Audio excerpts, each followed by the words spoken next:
Well, the snow has finally arrived here in southern Alberta. It is chilly outside, but we're so glad that you're with us on this Tuesday evening to get warm.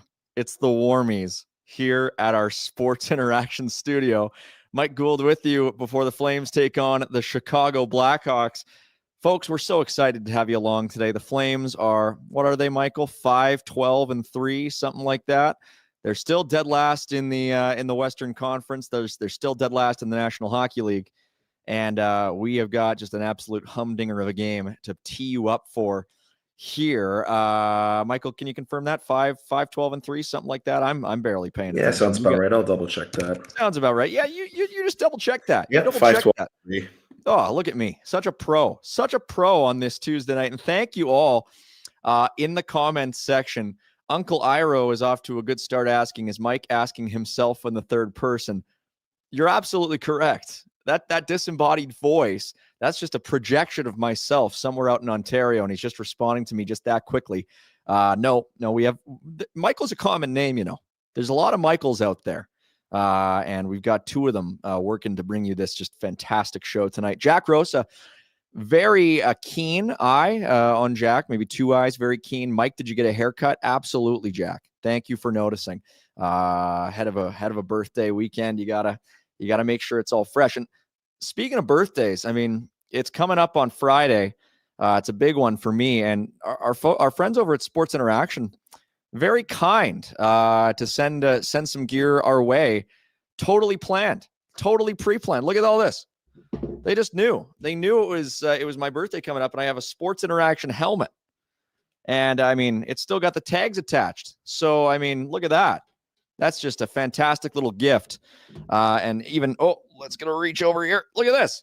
It's a puck, and I'm holding the logo upside down. There we go. See, Sports Interaction. So it's really appreciated. And of course, there's the jersey over my shoulder as well. So appreciate all that stuff. Cammy, our friend Cammy Kepke is in the chat tonight, talking about how I'll need the helmet when she fights me tonight. Cammy's in studio with us, and she's going to give us a little thumbs up. I thought I was the first one here at the studio tonight, but I was beaten to the punch, and beaten to the punch. Another word to describe the fight that me against Cammy will look like tonight. I think I'll be beaten to a few punches. Really appreciate everybody tuning in. Ryan Pike, our buddy, is also down in the comments section, talking a little bit ahead of turn. We're going to get to the Johnny Beecher stuff later on in the show, but talking about how the fan club should be Beecher creatures. That's not bad. That's not bad. We're going to get to the Sports Interaction talk right off the top, but before we get to that, we got a super chat already from our buddy Dylan Simpson. $5 there for the Youth Centers of Calgary. We appreciate it, Dylan. I hope Cammy gets me a judo throw for my birthday. Happy day, buddy. I don't hope that, but I appreciate the well wishes, and I appreciate the contribution to the Youth Centers of Calgary. On the line tonight for Sports Interaction, the Flames going up against Chicago. Chicago has almost twice as many points as the Flames do this season, but if you just take it by the odds makers, the Flames actually, in a decent spot tonight. They might have a chance. They have played against the Blackhawks once already this season. It did not really end very prettily for the Flames, as Connor Bedard kind of did his thing against them. But Flames at -118, Blackhawks at 102. That's pretty darn close. The over set at 6, so that's a little bit higher than we've seen recently. Maybe expecting to see a bigger goal collection tonight. The previous outing between these two teams was on November the 7th, with the Blackhawks taking it by a 4-0 score here at the Scotiabank Saddledome. So tonight's game is out at the United Center in Chicago, hence kind of the weird start time, 6:30. And I totally knew it was a 6:30 start as early as, an hour and a half ago, which is why I was absolutely hightailing it to the studio through just flurries abound in the Calgary sky tonight. Our friend Kent Wilson is also in the chat. Boy, all the stars are here in the chat tonight. Kent asking, is Mike old enough to drink yet? Kent, that's a personal question. I don't know. What about I can you, Michael? confirm, yes. We're legal drinking age, 22 years old. That's right. Absolutely. We can confirm. So there you go. Appreciate it, Kent. Thanks for chiming in. So let's talk a little bit about the game tonight, because the Flames are not the better team in the standings. The Blackhawks are. The Blackhawks at 9-5-4. The Flames at 5-12-3. And the Flames making a couple more changes to their roster, to their lineup. Obviously, we saw the one main roster change happening with Johnny Beecher coming in. He's not going to be playing here tonight, as you would expect after being claimed off waivers from the Bruins earlier today, barely 6 hours ago. But they are going to make a couple of changes. We saw it in between the last game and today, where they send Rory Cairns back to the farm after 2 games on a line with Nazem Kadri and Joel Farabee, in which he gathered 0 points, but looked pretty decent. Here's the lines tonight. Thanks, Michael. As couple guys elevated and a new face on the fourth line. Connor Zary and Yegor Sharangovich are back in the top 9 for the Flames tonight. And Sam Morton drawing in on line number 4, making his season debut and his second NHL appearance after he drew into the season finale last year and scored his first NHL goal in that big win over the Los Angeles Kings in Game 82, the game that clinched the Flames having the most points ever by a team that did not make the playoffs. So Sam Morton getting his second NHL exposure, you could say, after he has 12 points in 16 games with the Wranglers to start the season. Zary and Sharangovich in the top 9. Our buddy Ryan Pike over at flamesnation.ca gave them both D grades for their play through the first quarter of the season. Sharangovich has 4 points. Zary has 2 points. So it has been a bit of a rough go for both of them. And they're on lines where they haven't, they've seen time on these lines. I don't know if I would say that these lines have been successful in the past, but they'll give another try, I suppose. But yeah, you want to see those 2 guys get going. We've talked a lot about both of them. Yegor has really struggled to remain consistent. He's had games where he's looked engaged. He's had games where he's looked very much not engaged. He's been shooting the puck more than, maybe he gets credit for, but boy, when he's not engaged, he's really hard to watch.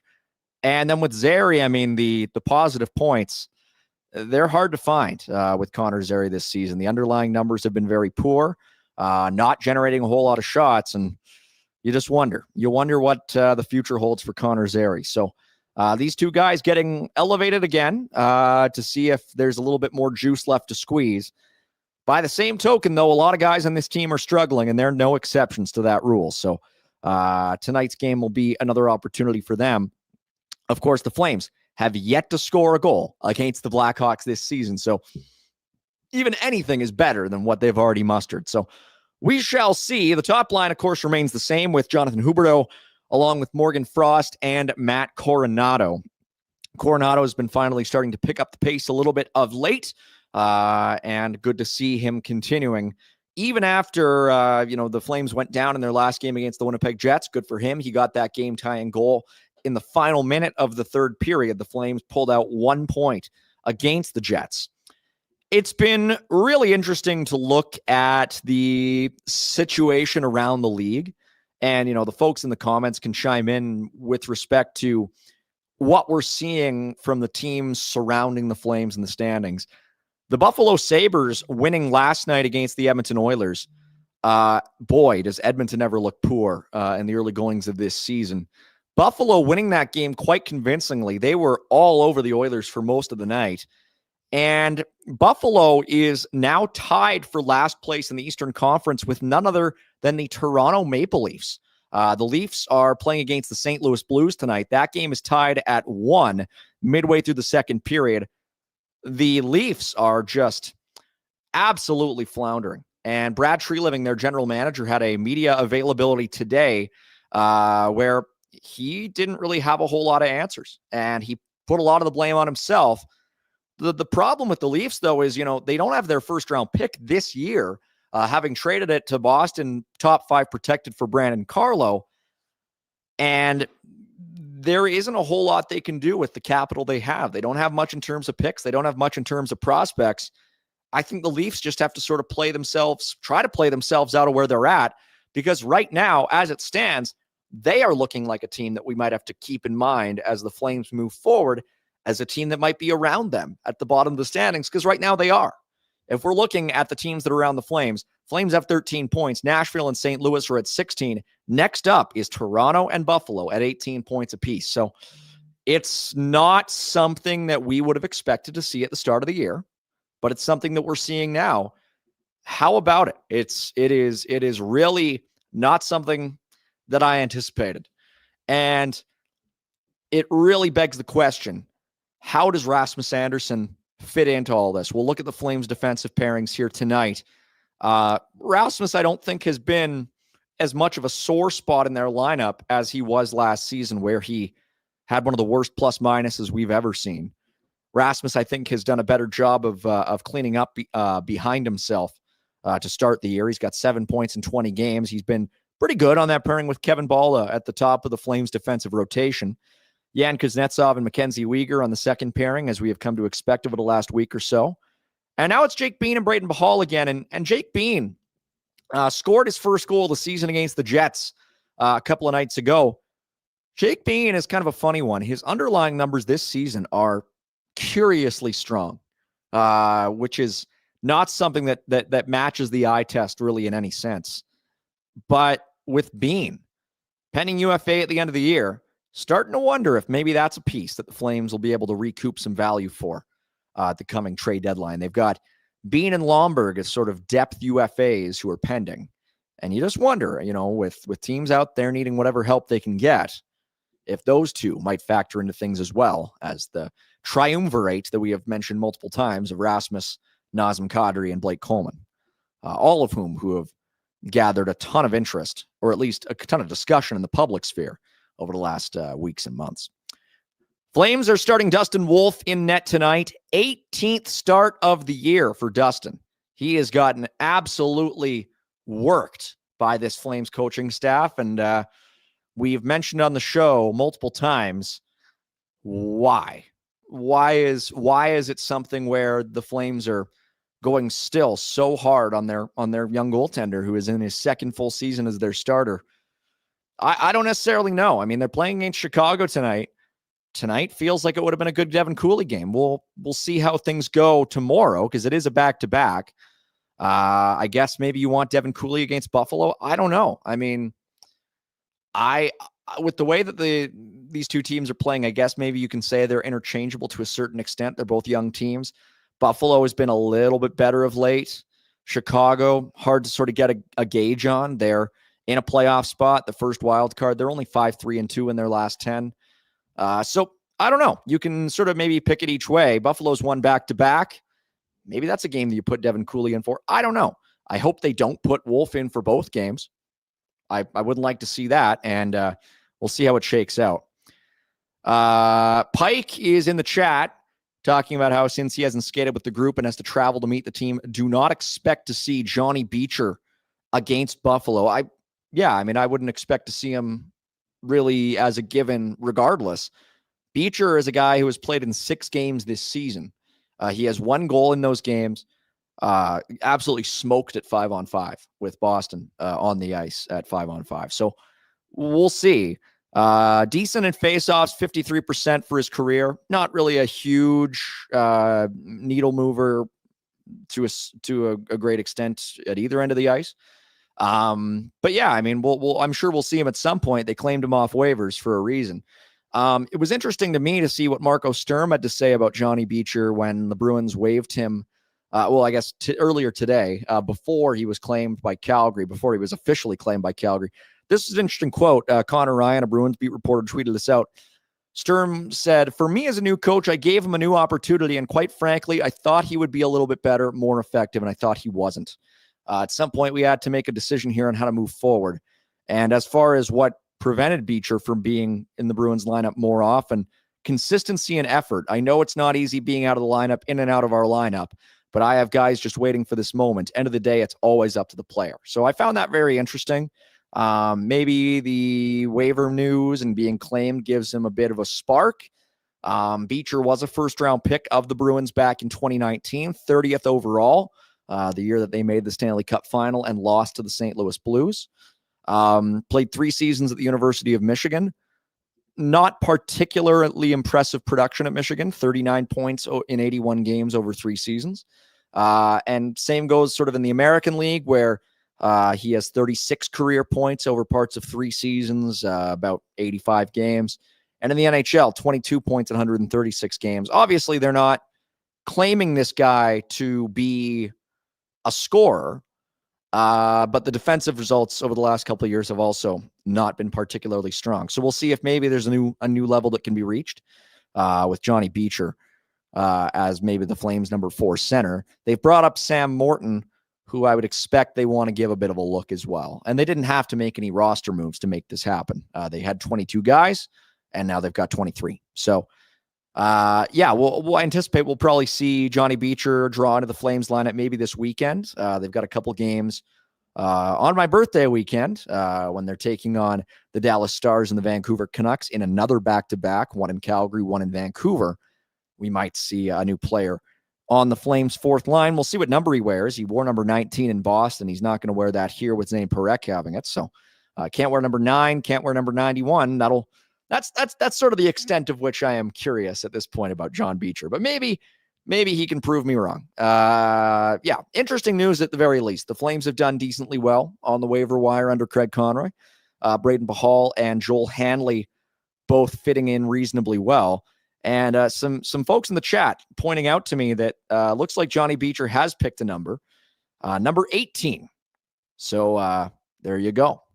That's not the strongest number in recent years for Flames players. Reminds me of James Neal. That's the only one who comes to mind. But maybe he'll make it his own. So will be interesting to see him get into the lineup. Who last wore 18? Jack Rosa says. I think Ryan Carpenter might have worn number 18. Trying to think if any other Flames. Pull up Hockey Reference. Flames 18 sweater numbers. Here we go. Last player to wear 18 was AJ Greer. There you go. AJ Greer. So a couple of seasons ago. And then, Ryan Carpenter, Tyler Pitlick, James Neal, and then before that, of course, Matt Stajan. So, hey, that's a real murderer's row if I've ever seen one. So he doesn't have big shoes to fill per se, but maybe he can give it his own flavor.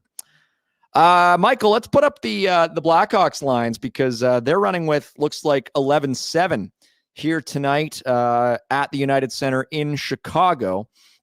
Of course, the Blackhawks are not exactly the deepest team at this point, but they do have some decent pieces. Of course, Connor Bedard has the number 1 position in that regard. He's been excellent in the young days of this season, very much living up to his billing as a former number 1 overall pick.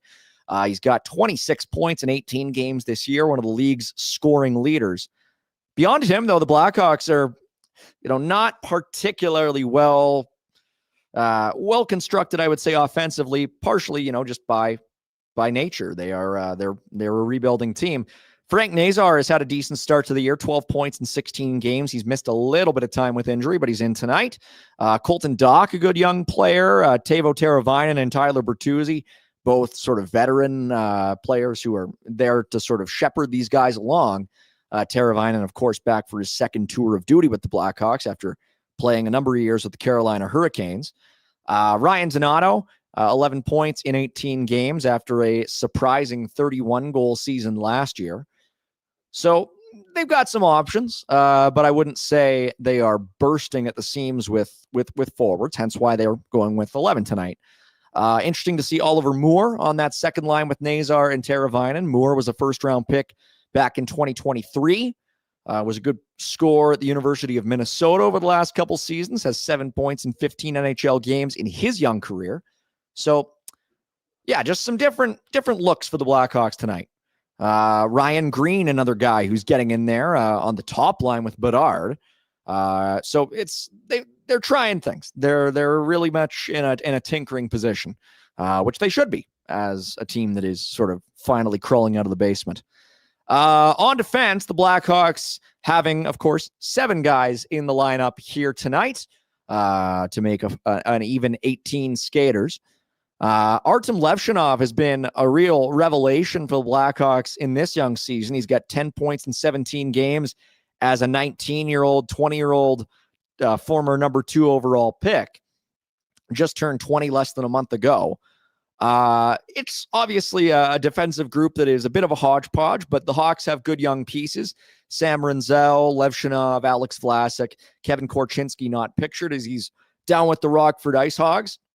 there are pieces who are coming along here, but not quite at the point where, they're the Colorado Avalanche or the Tampa Bay Lightning or the Florida Panthers with a totally stacked top to bottom blue line. So the Flames, they have guys who are looking to burst out of slumps, and hey, who knows? Maybe they're in a position where they can get out of this, where they can get some goals tonight. They have new look top nine lines.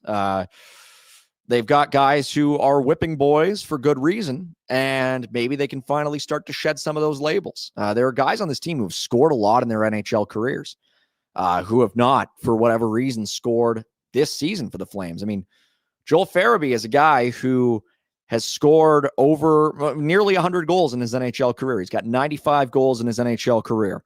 And this year he's got, 2? He's got 2 goals in 20 games. Joel Farabee does. Sharon Govich, he's a guy who's got over 100 goals in his career. He's got 103 in 376 games. And this year he's got 2. So, I think for some of these guys, it's going to come. I don't necessarily know if it's going to be on these particular lines, but again, we're going to be talking about this a lot this season. There's only so much we can say on a game by game basis. So, we'll get to a little bit more here.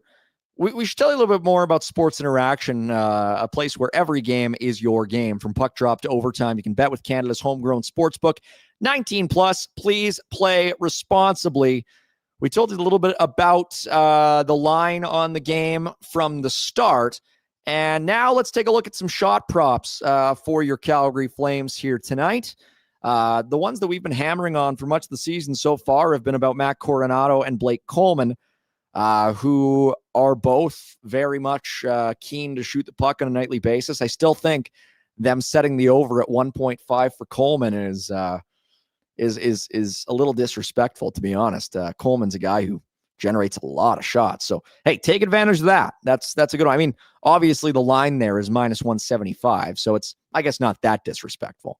But still, I mean, I would I'm at the point where I would almost shift that up to 2.5 to make it a little bit more back and forth, 50-50.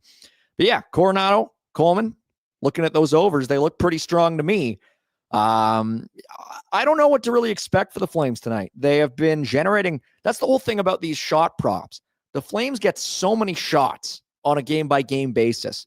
And the thing is, I think if you're looking at these Sports Interaction lines, you're saying, thank goodness they don't base it off of high-danger shots, because that's the real discrepancy for the Flames this year. They get a lot of shots. They get 30 shots, very frequently.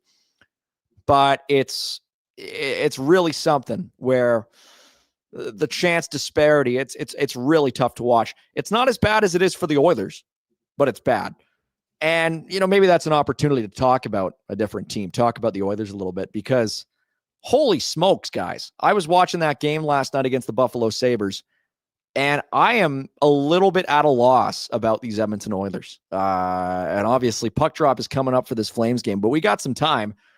The Oilers this season are looking so much different than the last 3 years, where they've started slow every single year.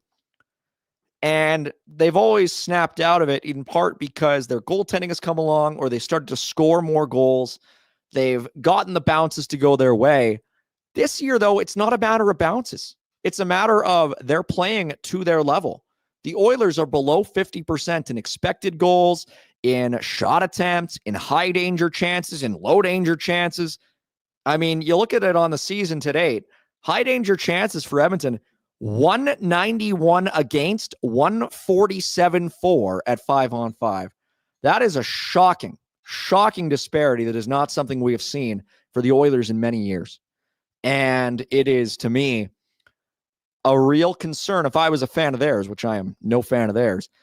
But to the point that, and it's not even that it's a matter of bad defense per se. Their shots against, their high danger chances against are bad. Don't get me wrong. They're not good, but they're not as bad as their chance generation, which is genuinely bottom 3 in the entire league. The only team out there that is having really more of an issue with generating high danger chances this year, you sort of have to go down to Seattle.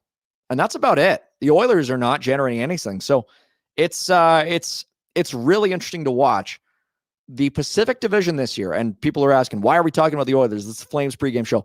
True, but it's also, to me, interesting to look at it from the standpoint of the entire Pacific Division.